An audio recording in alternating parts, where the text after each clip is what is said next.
Olá, interrompemos a programação para transmitir ao vivo coletiva do Ministério da Saúde sobre o enfrentamento ao coronavírus no país. Acompanhe com a gente. O secretário executivo Elcio Franco, o secretário de Vigilância em Saúde Arnaldo Medeiros e o secretário de Atenção Primária à Saúde Rafael Câmara Medeiros Parente.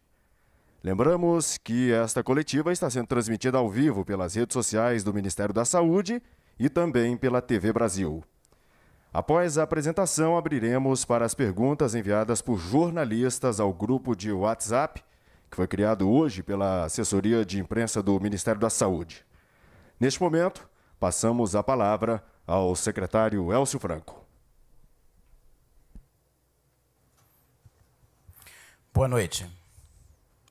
Em nome do ministro da Saúde, Jean Eduardo Pazuello, nós lamentamos as 123.780 mortes decorrentes da Covid-19.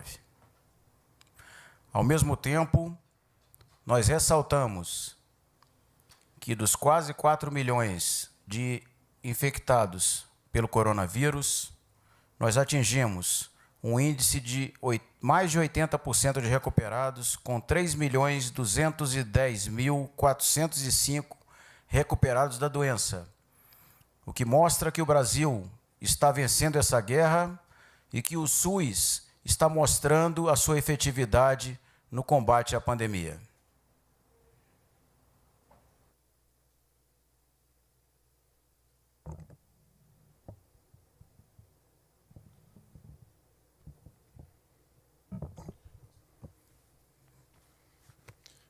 Boa noite. Iremos apresentar primeiramente uma portaria que será publicada essa semana de rastreamento e monitoramento de contatos de casos de Covid-19. Os objetivos dessa portaria são integração das ações da vigilância em saúde e atenção primária à saúde para fortalecer a resposta ao enfrentamento da Covid-19, representado aqui pelos dois secretários das respectivas áreas. Realização de ações locais para identificação precoce e assistência adequada de contatos de casos de Covid-19, interrompendo a cadeia de transmissão e a redução do contágio e diminuição. Ampliação da notificação e investigação dos casos de Covid-19 e do rastreio e monitoramento de seus contatos por meio dos sistemas de informação do Ministério da Saúde e também a avaliação regular da situação epidemiológica local relacionada à Covid-19 para subsidiar o planejamento assistencial e sanitário da rede de atenção à saúde.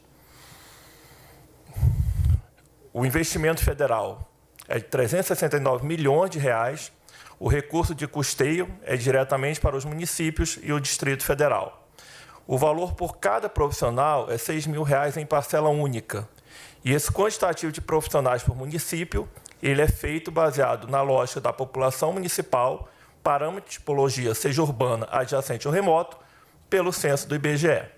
Então, quando for urbano, aquele município for classificado como urbano, é 4.000 pessoas por profissional. Quando for adjacente, 2.750 por profissional. E quando for remoto, 2.000 pessoas por profissional. Aqui são as categorias profissionais que podem contribuir com o monitoramento. Então, eu não preciso citar todas, mas vai desde médicos clínicos, enfermeiros, técnicos e auxiliares de enfermagem, né? Aqui tem a lista completa de todas as profissões que podem contribuir com o monitoramento. Próximo. Então, eu encerro, é extremamente importante essa portaria, é exatamente nesse momento que você hoje já tem uma curva descendente, com a tendência descendente, que é mais importante ainda a questão do monitoramento dos casos, né, de contactantes.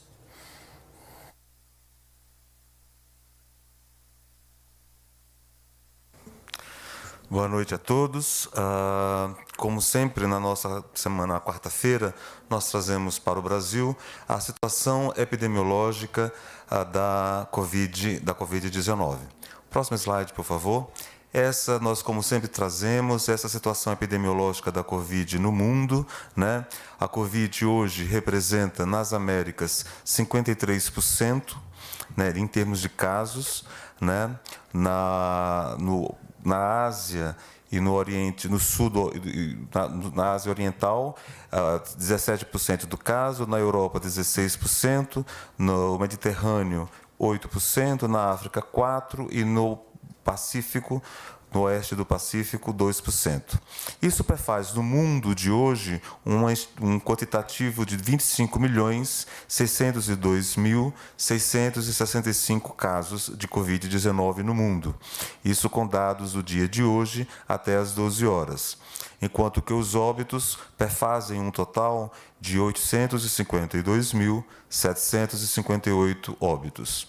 As Américas compreendem cerca de 55% desses óbitos, a Europa com 27%, a Ásia, Sudeste da Ásia com 9%, o Mediterrâneo com 6%, a África com 3% e o Oeste do Pacífico de 1%. Próximo slide, por favor.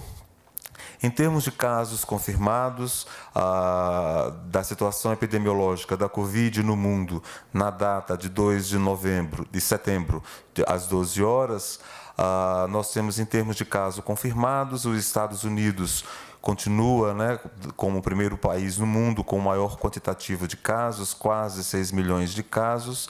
Em segundo lugar, acumulado, está o Brasil. Em terceiro lugar está a Índia. Em quarto, a Federação Russa, o Peru, a África do Sul, a Colômbia, o México, a Espanha, a Argentina, o Chile e o Irã. Como temos falado semana após semana, e já mostramos no slide anterior, chama a atenção o quantitativo de casos confirmados nas Américas. Quando a gente olha, portanto, para o número de óbitos no total, temos os Estados Unidos na frente, com 182 mil óbitos, o Brasil com 121 mil, seguido da Índia, México, Reino Unido, França, Espanha, Peru, Irã, Colômbia e Federação Russa. Como nós temos mostrado, os números quantitativos de casos confirmados e de óbitos confirmados como um todo são importantes, esses dados, mas a gente entende que, do ponto de vista epidemiológico, é muito importante a incidência e a mortalidade por milhão. Próximo. Quando a gente olha, portanto, o número de casos por milhão de habitante nas Américas, na Europa, no Mediterrâneo, na África, no Pacífico e na Ásia, e com óbitos por milhão, de 109 óbitos por milhão, a Europa ocupa o primeiro lugar, em termos de continente, em óbitos por milhão, embora em números de casos as Américas por milhão tenham o quantitativo, mas quando a gente olha para o óbito, o coeficiente por milhão, a Europa está em primeiro lugar em óbitos por milhão. Hoje, no mundo, os casos por milhão é 3.279,7 casos por milhão, enquanto que óbitos no mundo é 109,2 por milhão. Próximo. Quando a gente olha nos 10 países, no ranking dos 10 países, verificamos que o Brasil ocupa hoje, acho que a 10ª posição, tanto em casos por milhão, quanto em coeficiente de mortalidade por milhão. O coeficiente de casos por milhão do Brasil é 18.386, enquanto que o coeficiente de mortalidade do Brasil é de 571, ocupando a 10ª posição. Isso com os dados da data de hoje, de 2 de setembro, às 12 horas. Próximo slide. Esse é o dado que a gente vem trazendo a cada semana, que é o número de recuperados da Covid-19.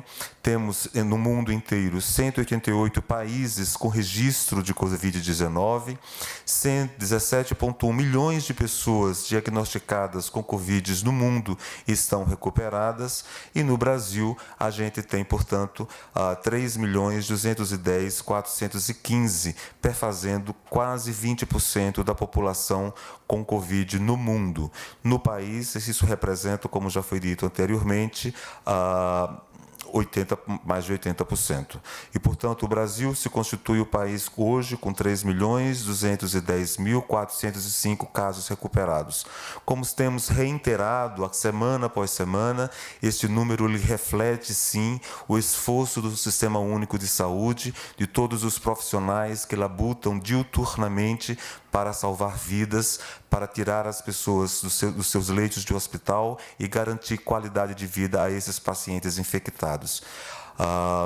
Em segundo lugar vem a Índia, terceiro Estados Unidos, a Rússia, a África do Sul, o México, o Peru, Colômbia, Chile e Irã. Próximo slide. Esse é o dado do dia de hoje, às 17 horas, no Brasil. Temos 3.997.865 casos confirmados, né? Desses, como nós falamos anteriormente, 3.210.405 recuperados, perfazendo, portanto, 80%, mais de 80% dos recuperados no país. E o número de óbitos, 123.780, né?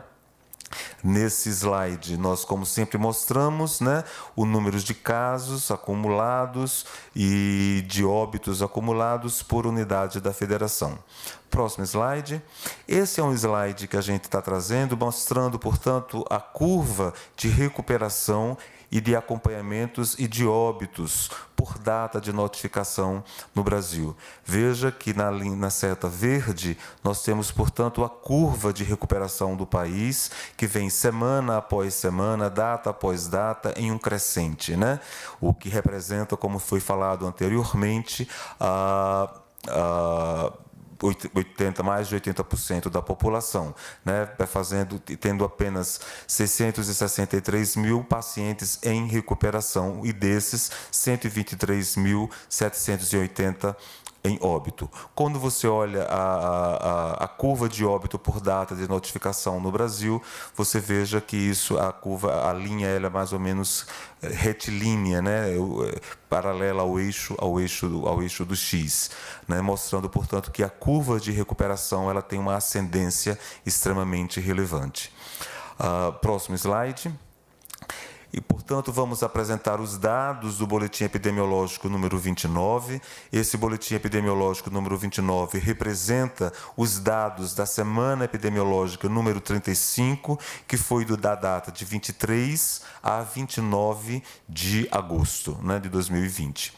Como sempre trazemos, quando apresentamos o Boletim Epidemiológico, o primeiro slide, a gente faz uma comparação da evolução de novos registros de caso de Covid por semana epidemiológica no mundo, comparando alguns países, que no caso, aí estamos comparando aí a Índia, o Brasil, os Estados Unidos, né, e a Colômbia e a Argentina, né? Veja, chama a atenção, né, o crescimento de casos e o comportamento da curva que tem se mostrado no mundo com relação à Índia, né, o que está em vermelho. Houve uma redução nos Estados Unidos nas últimas 3-4 semanas, da mesma forma com relação ao Brasil. Próximo slide. A gente também faz a evolução do número de óbitos, de novos registros de óbitos de Covid por semana epidemiológica, comparando também alguns países no mundo, nesse slide, comparando os Estados Unidos, o Brasil, a Índia e o México, né? E como nós tínhamos falado anteriormente, né, a curva de óbitos no Brasil se tem mantido num platô desde a 22ª semana epidemiológica, com uma tendência de queda, de redução a partir da 29ª semana epidemiológica. Próximo slide. Esse é o dado que a gente sempre traz do país, detalhado, que vai estar presente no boletim, onde a gente coloca a população e duas grandes colunas, uma coluna de casos confirmados, outra coluna de óbitos confirmados. Em cada coluna a gente tem a subcoluna dos novos, do total e da incidência por macro-região do país, na região norte com suas unidades federadas, da região nordeste com suas unidades federadas, sudeste, sul e centro-oeste, que bate com o número que fechou a semana epidemiológica que está em questão. Próximo slide, a 35ª. O próximo slide é aquela curva que nós tínhamos mostrado anteriormente. Verificamos que desde a 30ª semana epidemiológica, em termos de caso, a gente vem com uma queda no número de casos, né? E praticamente menos 1% da 34ª para a 35ª semana epidemiológica no Brasil. Próximo slide. Quando a gente olha, portanto, aos óbitos, esse sim, desde a 22ª, 23ª semana, nós tínhamos um platô de óbitos e que a partir da 29ª, a gente sim, significativamente, tivemos uma queda e da 34ª para a 35ª semana, uma redução bastante significativa no número de óbitos de menos 11%. Essa é a situação epidemiológica no Brasil, da 35ª semana, onde registramos 263.791 novos casos registrados, com 6.212 novos óbitos registrados, né? Mostrando também nesse quadro as regiões de casos novos das regiões das 5 regiões, macro-regiões do Brasil, né? Norte, Nordeste, Sul, Sudeste e Centro-Oeste. Próximo slide. Nesse slide, a gente trouxe as 5 regiões do Brasil em que a gente verifica que, na verdade, a doença se comporta de forma diferenciada para cada região brasileira, né? Na região Norte, a gente tem cada vez mais, semana após semana, uma redução, tanto em números de casos como em números de óbitos. E nessa semana epidemiológica tivemos uma redução de 5% de casos e de 11% de óbitos. Na região Nordeste também tivemos uma redução bastante significativa, né, do número de óbitos. No número de casos, apenas uma variação de 1%.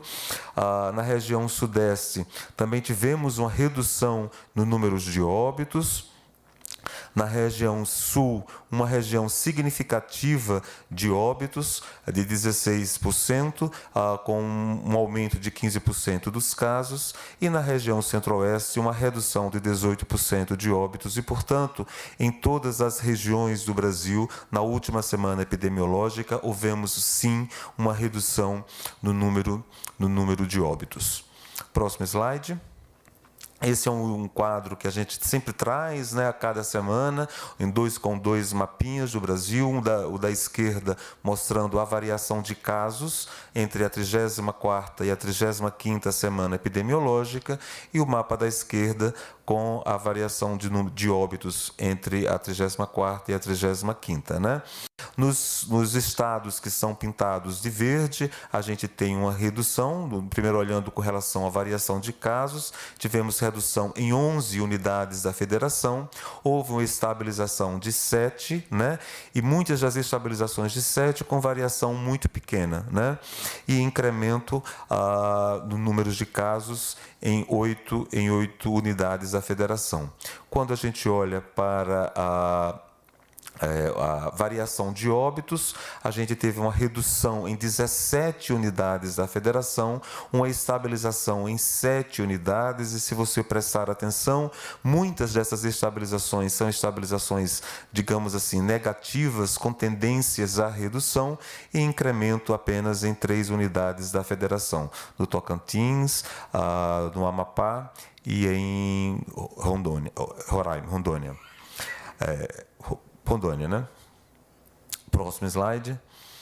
Essa é a distribuição de números de casos e óbitos segundo a região metropolitana e o interior do Brasil, né? No gráfico de A gente tem a proporção de casos novos por semana epidemiológica de notificação. A gente vê que cada semana, acho que desde a 23ª semana, vem uma redução cada vez mais continuada nas regiões metropolitanas, e o incremento de novos casos no interior, que vinha num crescente, vem com uma tendência de estabilização. A mesma coisa a gente verifica com relação à proporção de óbitos novos por semana epidemiológica.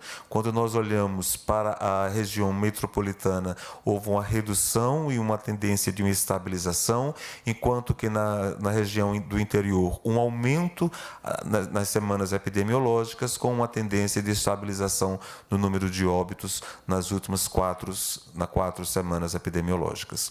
Próximo slide. Esse é o mapa que nós trazemos também a cada semana. Já temos registro de notificação de casos de Covid em quase a totalidade do Brasil, né, em 5.534 municípios, dos 5.570 municípios que compõem o nosso país. E desses 5.534 municípios com casos de Covid, 4.178 municípios já notificaram óbitos, né, fazendo 75% dos casos. Lembrando, tanto que nos casos registrados quanto nos óbitos, né, o quantitativo de municípios representa. A grande maioria dos municípios tem apenas de até 100 casos e a grande maioria dos municípios tem até 10 casos de óbitos, quando a gente olha pelo quantitativo de óbitos e de casos em cada município brasileiro. Próximo slide. A gente sempre traz, né, os dados da síndrome respiratória aguda grave, tanto em termos de hospitalizações quanto em termos de óbito, por entendermos que é a síndrome respiratória aguda grave, né, a pior complicação da Covid-19, por assim dizer. Próximo slide. A gente tem, portanto, hoje um total de hospitalizações, né, de 643.090 casos de hospitalizações por SRAG, desses 107.336 foram a óbitos, desses 170 mil, desculpe. Desses 170 mil que foram a óbitos, 117.841 foram a óbitos por Covid. A gente está trazendo também que esses SRAGs por Covid, houve casos de encerramentos de casos e de critérios, e agora nós podemos abrir e entender os dados de encerramentos de casos, por diagnóstico clínico epidemiológico, por diagnóstico clínico de imagem e de laboratorial, tanto em números de casos quanto em número de óbitos. Próximo, a gente tem trazido, né, mostrando a evolução da doença no nosso país, que ela é diferente, né, pensando em termos de hospitalizações e óbitos por SRAG por região do país. A gente tem mostrado isso a cada semana. Quando nós olhamos para a região norte, verificamos que tivemos um total de 30.285 hospitalizações de SRAG por Covid, e que o grande pico dessas hospitalizações aconteceram por volta da 17ª, 18ª semana, que coincide, obviamente, com o pico dos óbitos, das quais, das 30.285 hospitalizações por SRAG por Covid, elas foram a óbitos 12.816 na região norte, concentrando com o pico, né, de óbitos por volta da 17ª, 18ª semana epidemiológica. Quando nós olhamos para o Nordeste, o próximo slide, por favor, a gente verifica um comportamento bastante semelhante, né? Ao longo, por semana epidemiológica, tivemos 78.308 hospitalizações por SRAG por Covid na região Nordeste. Dessas foram 34.131 foram a óbitos por SRAG por Covid no Nordeste. E, de novo, concentrando, né, tendo um pico tanto dessas hospitalizações quanto desses óbitos por volta da 18ª, 19ª semana epidemiológica. Próximo slide. Quando nós olhamos para a região sudeste, nós vemos um comportamento de curva bastante distinto do que nós verificamos no norte e no Nordeste, né? Quando olhamos para o Sudeste, tivemos 169.629 hospitalizações por SRAG e que foram a óbito 54.639. Mas a curva ela acompanha mais semanas epidemiológicas, e isso tem o efeito das grandes cidades na região Sudeste, particularmente Rio e São Paulo, que tiveram uma importância por volta da 15ª, 17ª semana epidemiológica, tanto em níveis de hospitalização quanto em nível de óbito. Próximo slide. Quando nós olhamos para a região sul, vemos uma curva completamente diferente daquela curva que nós tínhamos mostrado anteriormente com relação ao norte e ao nordeste. Na região sul, você tem, enquanto na 17ª, 18ª semana, nós tínhamos um pico na região norte e nordeste, na região sul, o quantitativo de hospitalizações e óbito por SRAG por volta dessas semanas eram números extremamente baixos, mas que alcançaram um pico nas últimas semanas, a 27ª, a 28ª, já mostrando uma certa tendência de queda. E isso, pelo óbvio, tem a ver com a sazonalidade da região sul. Na região sul, ao longo dessas semanas epidemiológicas, tivemos 32.333 hospitalizações, dos quais 8.745 foram a óbitos por SRAG por Covid-19. Curva bastante semelhante a gente verifica na região centro-oeste. Próximo slide, tendo o mesmo comportamento, por volta da 17ª, 18ª, nós não tínhamos um quantitativo de casos bastante significativos na região centro-oeste e devido à sazonalidade, a gente da 27ª, 28ª, 29ª, nós tivemos, portanto, pico semelhante de curva ao que verificamos na região sul. Perfazendo, portanto, na região centro-oeste, 25.126 hospitalizações por SRAG, das quais 7.486 foram a óbitos de SRAG por Covid. Próximo slide. Esse é um slide que nós trazemos a cada semana, Os óbitos por SRAG segundo comorbidades e fatores de risco. Fica claro que a gente tem um maior quantitativos de óbitos por SRAG segundo comorbidade em pacientes com idades maiores do que 60 anos, nas quais as cardiopatia, diabetes, doença renal, doença neurológica e pneumopatia talvez sejam as 5 comorbidades com maior número de casos, sabendo que sempre 63% a 65% apresentam pelo menos um desses fatores de riscos associados. Próximo slide, quando a gente abre esses dados de hospitalização... Tá aí, nós estávamos acompanhando ao vivo do Ministério da Saúde entrevista coletiva com um balanço das ações de enfrentamento à Covid-19 no país. Nós ficamos por aqui com essa transmissão e logo mais às 19h, a TV Brasil transmite o programa de rádio A Voz do Brasil, que hoje conta com a participação do vice-presidente da República, Hamilton Mourão. Uma boa noite para você, até mais.